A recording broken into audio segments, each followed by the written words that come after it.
ভোটের মনোনীত প্রার্থী ব্যারিস্টার আন্দোলিব রহমান পার্থ ভাই উপস্থিত হয়েছেন ঢাকা মহানগর উত্তর ছাত্র দলের সাধারণ সম্পাদক মাহফুজুর রহমান লিপকন সহ ঢাকা মহানগর উত্তর ছাত্র দলের সেই মায়ের জন্য দোয়া করেছে। আমরাও বেগম খালেদা জিয়ার একজন সন্তান হিসেবে আমরা এখানে একত্রিত হয়েছি। আমরা আমাদের মায়ের জন্য দোয়া করব। সেই দোয়াটা আল্লাহর দরবারে অবশ্যই যেন কবুল হয়।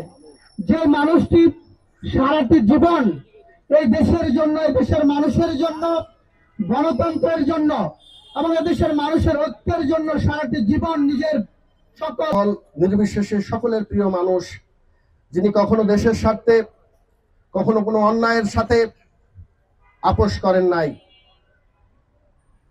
তিনি তার ইতিমধ্যে আপনারা হাসপাতালে আছেন, প্রতিটি জায়গা থেকে মন খুলে মানুষ তার জন্য দোয়া করছেন। আমরা আজকে এই সন্তানেরা আসরের নামাজ শেষ করেছি, আমরাও তার জন্য মন খুলে দোয়া করব।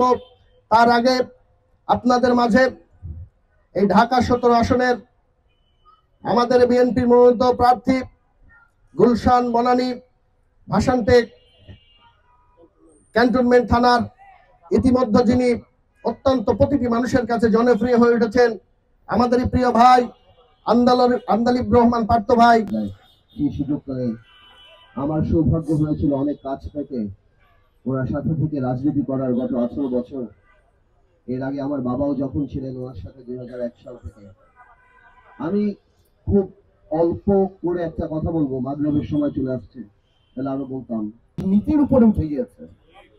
আজকে ঘরে ঘরে মানুষ ওনার জন্য দোয়া করছে, সে জাতীয়তাবাদী শক্তিতে বিশ্বাস করুক আর না করুক।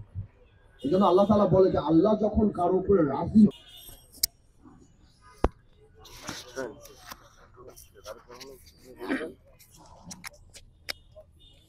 আসসালামু আলাইকুম ওয়া রাহমাতুল্লাহি ওয়া বারাকাতুহু। একমাত্র বেগম খালেদা জি বজ্রকণ্ঠে বলেছেন, সমস্ত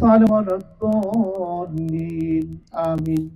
বিসমিল্লাহির রহমানির রহিম। কুল হুয়াল্লাহু আহাদ আল্লাহুস সামাদ লাম ইয়ালিদ ওয়া লাম ইউলাদ ওয়া লাম ইয়াকুল লাহু কুফুয়ান আহাদ।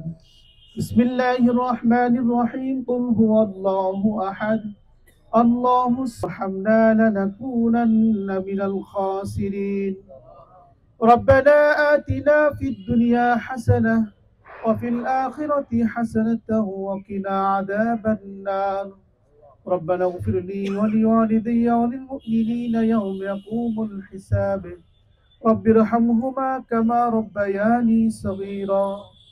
رب ارحمهما كما ربياني صغيرا.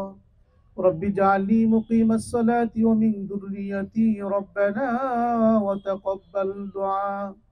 يا شافي الأمراض يا قاضي عبادك ক্ষমা করে দিয়ে তার সব লক্ষ কোটি গুণে বৃদ্ধি করে সর্বপ্রথম আখির নামদার তাজদারি মদিনা সদর নবী জনাবে মুহাম্মদুর রাসূলুল্লাহ সাল্লাল্লাহু আলাইহি সাল্লামের রওজা মুবারকে পৌঁছে দিন।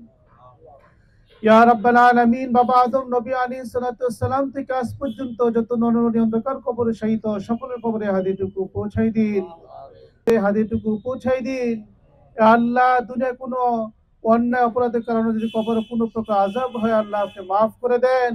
আল্লাহ তার কবরকে আপনি জান্নাতের সাথে যোগাযোগ স্থাপন করে দেন, জান্নাতের হাওয়া জান্নাতের নাজনামত চালু করে দেন ইয়া রাব্বাল আলামিন। বিশেষ করে আল্লাহ আজকে যার উদ্দেশ্য করে তোর মাহফিল আয়োজন করা হয়েছে,